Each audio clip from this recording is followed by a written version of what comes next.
नाव श्रद्धा हनुमान काळगंडे. माझ्या शाळेचे नाव चिक प्राथमिक शाळा कोकळगाव. मी तुम्हाला कविता सादर करून दाखवणार आहे. कवितेचे नाव आहे रानपाखरा. रानपाखरा रोज सकाळी येसी माझ्या घरा, गाणे गाऊन मला उठविसी मित्र जीवाचा खरा. शरीर निळसर शोभे फार चिक्क्यांची त्यावरी, सतेज डोळे चमचम करती जणू रत्ने गोजिरी.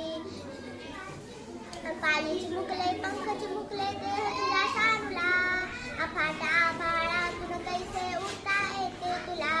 रात्र संपता डोंगर चढून वर येतो भास्कर, तूही त्यांच्या संगे येसी गात गात सुस्वर. माई तुझी येईल सूर्य येईल, तुझ्यासारखे जावे वाटे उडत म्हणजे